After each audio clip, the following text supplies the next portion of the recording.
actually what's so interesting is like a lot of these mystics do start that way, right? Like they go on this sort of path of, discovery and learning about God, and you think it's turning inward, right? The 20th century mystic Edith Stein actually talks about this beautifully. And she's like, when I first became a Christian, I thought it was all about turning inward and growing closer to God. And she's like, but what I realized that in turning towards God, God actually pushes me out into the world. It's actually my job to bring the divine into the world. And so I think there's that both and of like this deep spiritual work that we are doing, and then how that actually reflects into the world. I think it will, if we have that relationship with God, that second part will come. Hello, everyone, and welcome to the Pivot Podcast, where we explore how the church can faithfully navigate a changing world. I'm Terri, Elton, and I'm joined with Dwight, Zscheile. Today, we're delighted to welcome back to the Pivot Podcast Dr. Jennifer Wojciechowski, whose work speaks directly to our contemporary moment of spiritual searching and institutional change. In an era when many churches are struggling with declining attendance and religious disengagement, Jenny's research into Christian mysticism offers a compelling alternative to quick-fix solutions. Her new book, Tending the Garden, explores how mystical traditions can help modern believers cultivate a deeper, more personal relationship with God. Jenny is an assistant professor of church history at Luther Seminary and associate editor of Word and World Journal. And she brings both scholarly depth and practical wisdom to help us understand how ancient mystical practices can enliven faith in our disenchanted age. So welcome back to the Pivot Podcast, Jenny. Hello. Thanks so much for having me back. So let's just start with the basics. So what is it that inspired you to write this book, Tending the Garden, and why focus on mysticism in this time? Good question. All right. I had two big inspirations for this, one personal, one professional. The first personal one, I was working on a previous book, and through that, I came across some of these women mystics in kind of the high Middle Ages, early modernity, people like Hildegard of Bingen, Julian of Norwich, St. Teresa. And I became so interested in their stories and the things that they did. Somebody like Hildegard, she wrote all these different books. She went on a preaching tour to multiple countries in the 12th century. Julian walled herself into a room for decades. St. Teresa reformed a monastic order. And really rooted in this was their mysticism, and they truly believed that God was calling them to do these extraordinary things. And I became so interested in these people, and I wanted to know more about them, more about their prayer practices, and then also like what they could teach us today.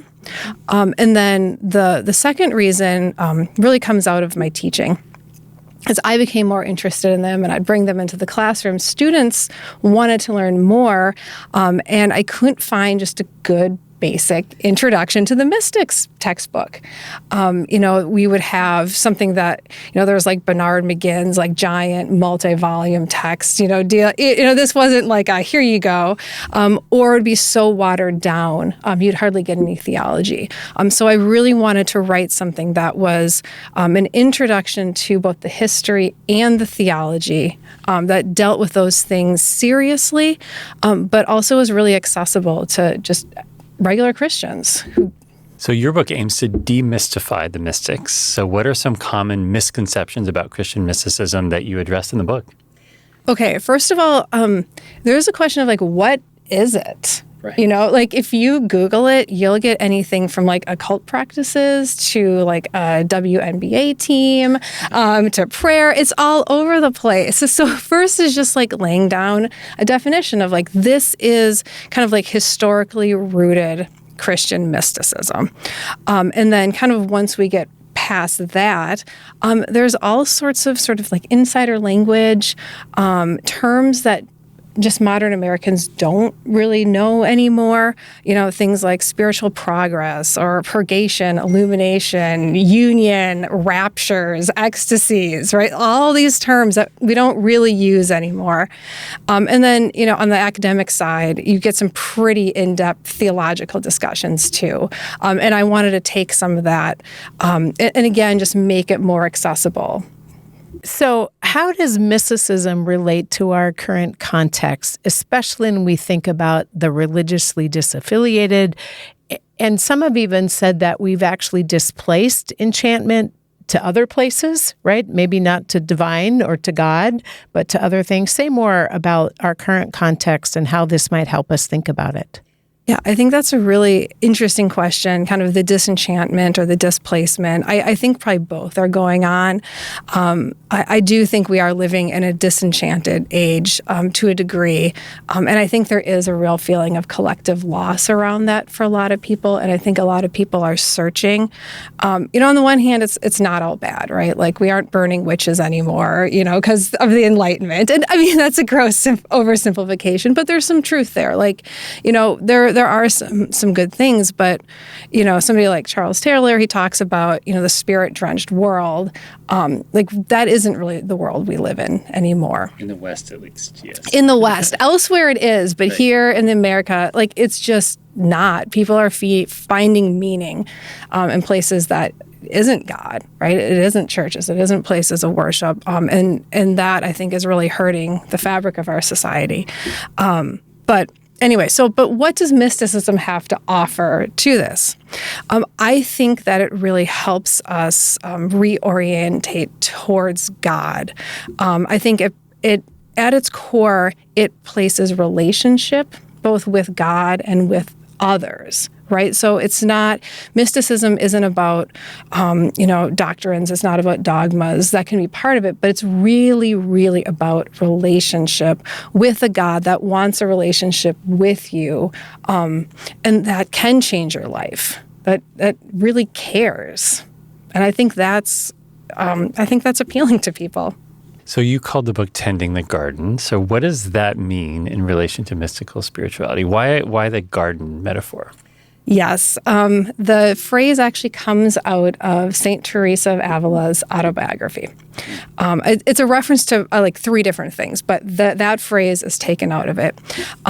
In the book, she is talking about her prayer life. And she compares it to a garden and kind of the levels of prayer, how she progresses in her relationship with God. How when you start your prayer life, you have to pull weeds and it's really hard, and how you have to draw water from the ground, and it's just tons of work.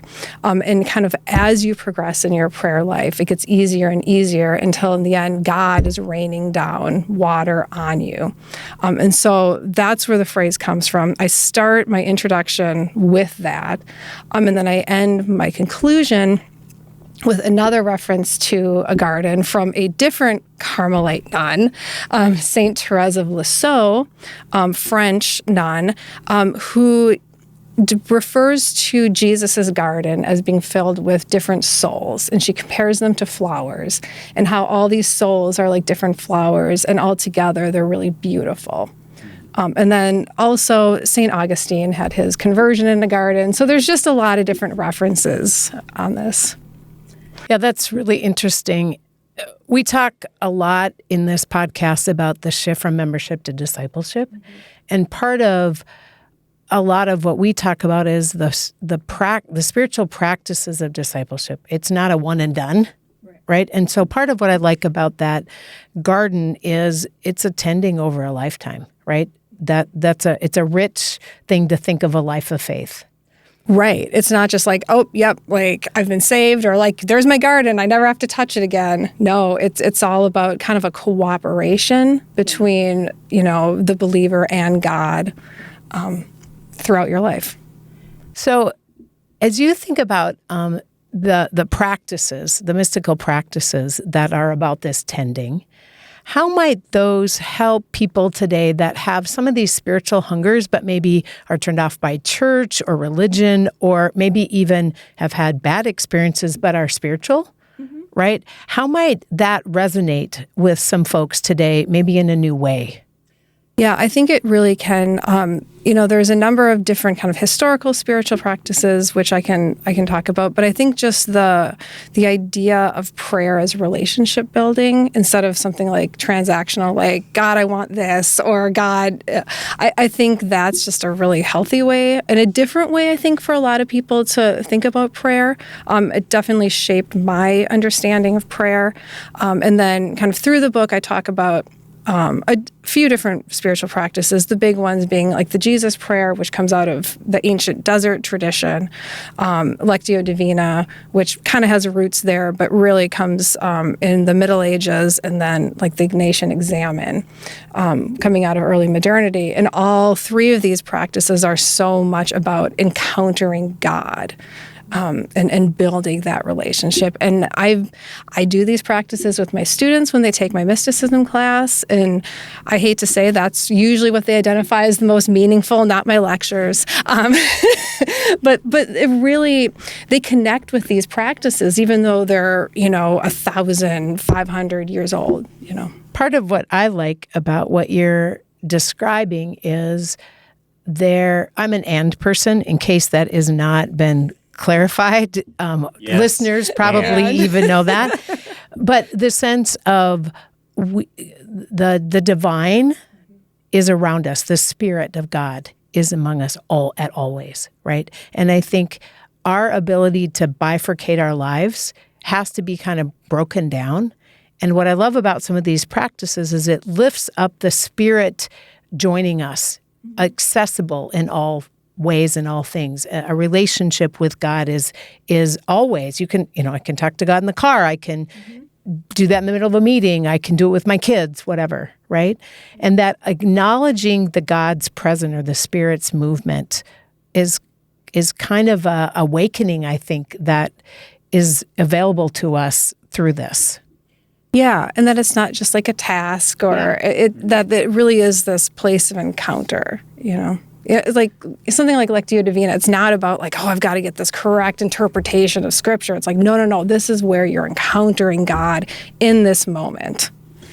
Yeah, I want to explore that a little bit more because it seems like in the secularized modern West, to imagine and experience a God who acts is difficult for many people.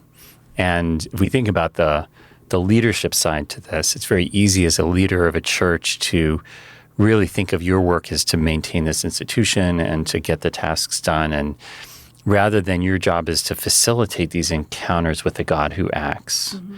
And so I'm curious, as you think about how the mystics can help us with that. One thing that occurs to me is that so much of the path of many mystics is a path of simplification and renunciation. Mm-hmm. Is there anything that the mystics might teach us in our ways of doing church today based upon that? Yeah, that's such a good question. And actually what's so interesting is like a lot of these mystics do start that way, right? Like they go on this sort of path of, discovery and learning about God, and you think it's turning inward. Right. The 20th century mystic Edith Stein actually talks about this beautifully. And she's like, when I first became a Christian, I thought it was all about turning inward and growing closer to God. And she's like, but what I realized that in turning towards God, God actually pushes me out into the world. It's actually my job to bring the divine into the world. And so I think there's that both and of like this deep spiritual work that we are doing, and then how that actually reflects into the world. I think it will, if we have that relationship with God, that second part will come. Well, I'm thinking about, so one of your mystics is Howard Thurman, right? And thinking about his role with Dr. King as bringing, helping Dr. King with this whole contemplative side as he was doing the activism. Say more about that. Yes, I know he's such an interesting mystic, and is one of the modern ones, and very ecumenical too, but very deeply rooted in both his Baptist tradition, but also the Society of Friends, the Quakers, and that you have this inner light. And for Thurman and these individuals like Dr. King and other civil rights leaders, it was doing the spiritual work, and then from that growing. Wanting to act in the world, informing their ministry, which was social justice ministry out in the world. But yes, it's very, very connected with their faith. So I want to talk about mysticism and our current religious structures, or our traditional. I think as I talk with people, some of the more mystical inclined ones don't know if they have space to be that in traditional structures.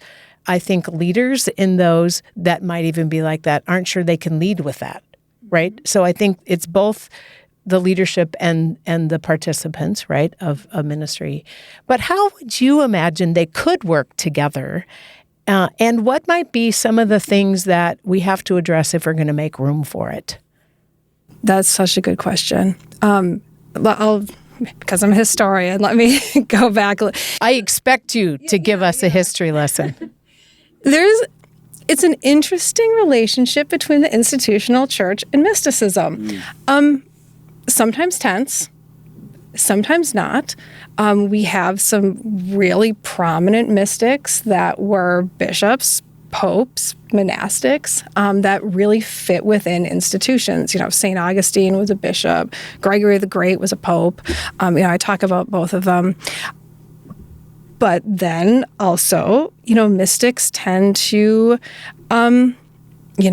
they speak kind of from their relationship with God that may or may not go align with church institutions.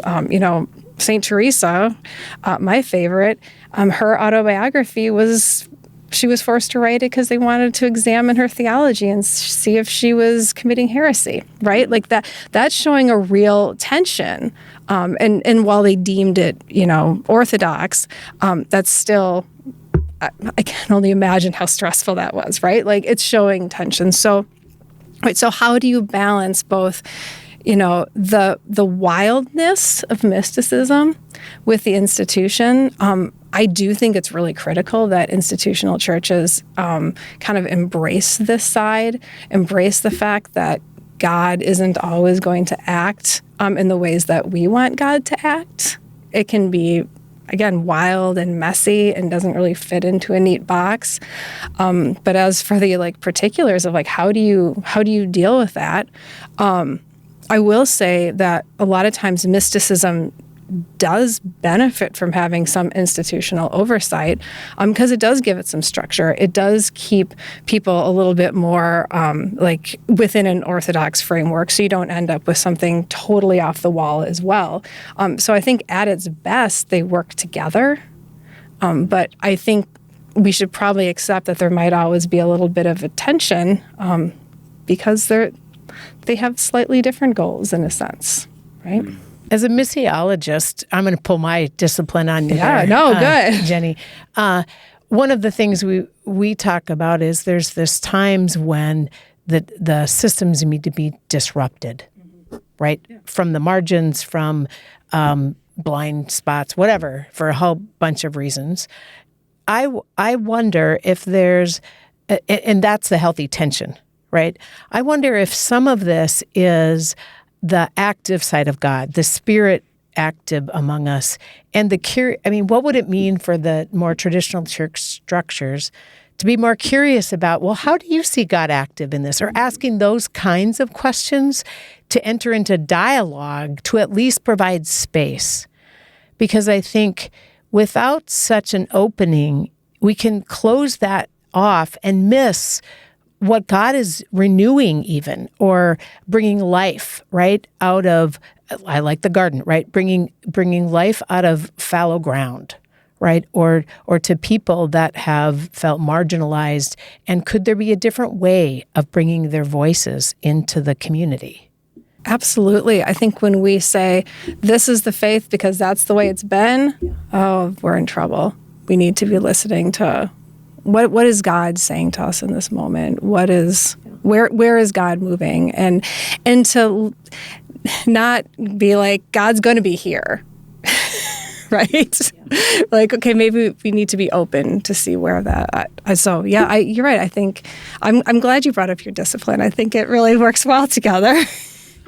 There's a sense of both the kind of freedom of God that the mystics point to.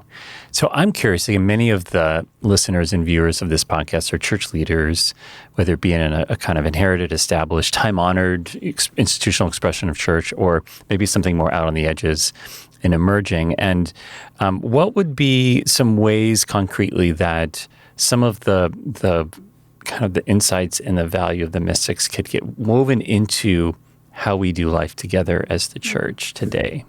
Good question. I think a few different ways. I think just bringing some of those spiritual practices in would be a really good place. I think actually reading some of the mystics could be a really, really fun way, like as a leadership team, pick up one of these mystics of old and what do they have to say? They are a fun group of people that don't necessarily, that kind of throw things up in the air a little bit. And you might get some really interesting things that come out of it. I hear a book club read Tending the Garden. Yeah, that could be a great book club. It could be a great book club read. I highly agree with that. That idea, yes. So I think that just having like prayer space and helping not only the leadership, the lay leadership, but also parishioners, really practicing this faith. And like, I get it. Running a church is really hard. Yes, you do have those tasks, but also trying to have that space for some of this maybe organic growth or the ability to listen. And also the other thing, I think you kind of mentioned on earlier, this discipleship aspect. The mystics are so good at this. A lot of them, like you sit down with their books and they're like, well, here are my prayer struggles and here are some issues I had in community and this is how we dealt with it. And it's like, oh, this is like really helpful, actually. Yeah, because so much of the context for so many of them historically has been intentional community, where they're having often these powerful experiences of encountering God, and then they've got to go deal with their monastic sister or brother or neighbor or whoever who's very maybe not coming up in the heights of mystical flights of journey to God, but is very concrete, like, where's my soup or whatever. Oh, yeah. And sometimes even worse than that, we kind of tend to think of the mystics like, oh, they're in the monastery and they're praying all the time. Some of these folks were so busy.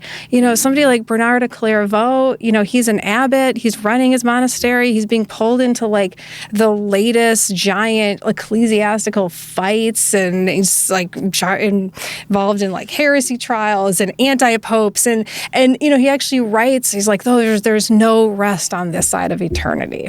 It's kind of this like exhaustion, but yet he still wrote these beautiful things about your relationship with God, how to love God, how to be in community with others. So they really aren't, I would say they are so much more accessible than you might think. That's encouraging, because I think people can often be intimidated by thinking about reading the mystics and then just write them off rather than being able to access that wisdom. So what surprised you most in your research about these Christian mystics? So actually, that's probably it. How accessible they were, how relatable they were. So you've probably picked up on it, like St. Teresa is my favorite of the mystics. You got to have a favorite mystic. I think it's fair. You have to have a favorite, and she's mine. And she complains in her book, like she whines about clergy. She's busy. She doesn't want to do so. You see, like, you finish her book and you're like, gosh, I kind of want to be her friend. Like, she's just really fun. And some of the mystical texts are like really difficult to read and dense, like, Catherine of Siena or something. Like, it's not a fun read. But other ones are really encouraging. Somebody like Francis de Sales, his is just like super practical advice that he gleaned from being a pastor for a number of years. So yeah, they are. You tend to be intimidated because they're the saints, right? They're the great Christian figures.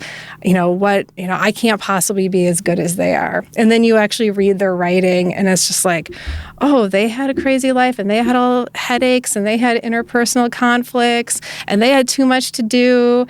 And it's really, really refreshing. And there's uncertainty in their writing, which I think is really refreshing as well.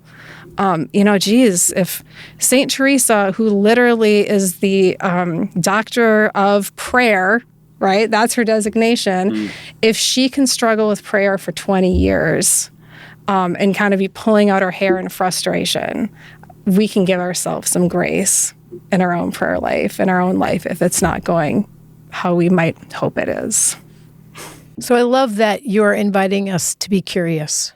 One of the things that one of our pivots is really how we go from fixing to being more curious.